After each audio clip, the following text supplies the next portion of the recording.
হাতির পায়ের আকৃতি কত বড় হতে পারে আপনারা দেখতেই পাচ্ছেন। ও ভারতে তাইলে এই পাশ দিয়ে আসার রাস্তা আছে তো না? আপনারা যে বর্ডার দিয়ে আসেন, ইন্ডিয়ার ভিতরে এখন অবস্থান করছি। আপনারা যে এই যে পিলারটা দেখতে পাচ্ছেন, এখানে লেখা আছে যে ইন্ডিয়া এবং কি কিছু সংখ্যা দেওয়া রয়েছে। সো গাইস, আসসালামু আলাইকুম। আশা করি সবাই অনেক ভালো আছেন। বরাবরের মতো আরেকটি ব্লগে আপনাদের সবাইকে স্বাগত। আর আজকে কিন্তু আমরা চলে আসছি কুড়িগ্রাম জেলার রৌমারী থানার বংশীপাড়া। আর এই প্রত্যন্ত অঞ্চল থেকে আমরা মূলত ইন্ডিয়ায় যাওয়ার চেষ্টা করব এবং কি বর্ডারের সৌন্দর্য আপনাদের মাঝে তুলে ধরার চেষ্টা করব। আসলে এই বংশীপাড়া যাওয়াটা আমাদের জন্য এতটাও সহজ ছিল না, কেননা এখানকার রাস্তার বেহাল দশা এবং কি মাটির রাস্তা দিয়ে যাওয়া খুবই বিপজ্জনক।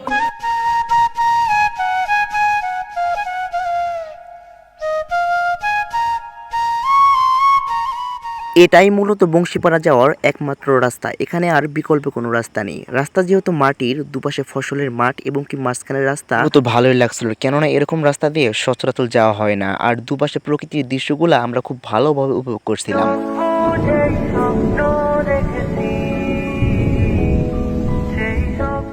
তারপর গাইস, বাইক দিয়ে অনেকক্ষণ আসার পরে কিন্তু আমরা বংশীপাড়ার কাছে চলে আসছি এবং কি দুজন আন্টি দেখে আমাদের ক্যামেরা দেখে তারা ভয় পেয়ে যায়। মূলত গ্রাম অঞ্চলের মানুষ এরকমই হয়, তারা অনেক সাদামাটা হয়, সেটা আমরা এই আন্টিদের মাধ্যমে আবার বুঝে গেলাম। ওয়েলকাম বংশীপাড়া। আর আজকে কিন্তু আমরা চলে আসছি কুড়িগ্রাম জেলার রৌমারী থানার বংশীপাড়া। আর এই গ্রামটি একদম ভারতের পার্শ্ববর্তী গ্রাম বলাই চলে, কারণ এই গ্রামের সাথেই রয়েছে ভারত। আর আজকে আমরা সারাদিন এই গ্রামটা ঘুরে দেখাবো, অবশ্যই আমাদের সঙ্গেই থাকবেন।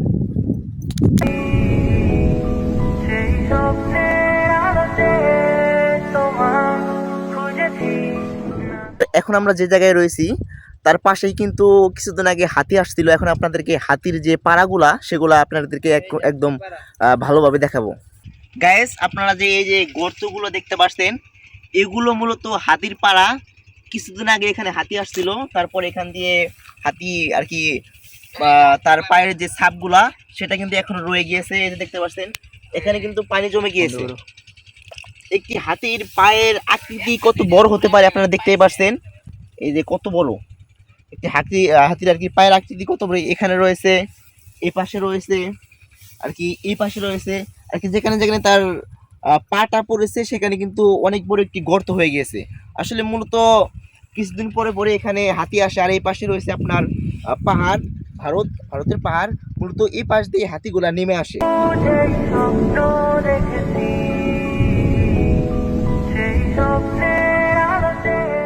এখান থেকে কিন্তু আপনার বাংলাদেশের সীমানা শেষ এবং কি ভারতের সীমানা শুরু। আর ওই পাশে যে দেখতে পাচ্ছেন ভারতের চাকমাগুলা কাজ করতেছে, তাদের সাথে কথা বলার চেষ্টা করব। গাইস, অনেকক্ষণ আসার পরে কিন্তু আমরা ইন্ডিয়ার ভিতরে এখন অবস্থান করছি। আপনারা এই যে পিলারটা দেখতে পাচ্ছেন, এখানে লেখা আছে যে ইন্ডিয়া এবং কি কিছু সংখ্যা দেওয়া রয়েছে। আসলে এই যে খুঁটিটা দেওয়া হয়েছে, এ পাশ থেকে কিন্তু ইন্ডিয়ার জায়গা শুরু এবং কি এ পাশ থেকে কিন্তু আমাদের বাংলাদেশের জায়গা। আর সবচেয়ে যে জিনিসটা দেখে আমরা অবাক হলাম, এ পাশে কিন্তু যে বাংলাদেশের মানুষগুলো রয়েছে, তারা গরু আর কি ঘাস খাওয়াচ্ছে, কেউ ফসলের জমি চাষ করছে। আসলে এটা কিন্তু ইন্ডিয়ার ভেতরের জায়গা।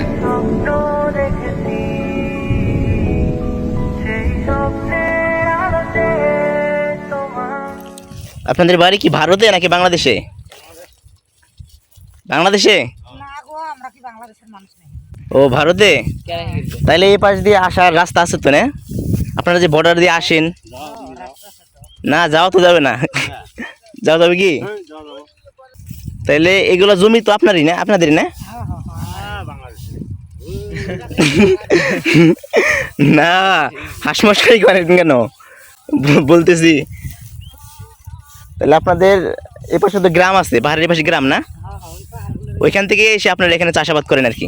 আসলে গাইস, তাদের বাড়ি কিন্তু ইন্ডিয়ায় এবং কি যে কথাটা আমরা জানতেছিলাম, তারা কিন্তু ছেলে এবং মেয়ে সমানভাবে কাজ করে। চাকমাদের এই নিয়মটা আগে থেকে প্রচারিত, ছেলে এবং মেয়ে তারা সমানভাবে ক্ষেত খামারের কাজ করে থাকে। সো গাইস, আজকের ব্লগটি মূলত এই পর্যন্তই ছিল। কেমন লাগলো অবশ্যই কমেন্ট করে জানাবেন এবং কি এরকম নতুন নতুন ভিডিও পেতে অবশ্যই আমাদের চ্যানেলটি সাবস্ক্রাইব করবেন।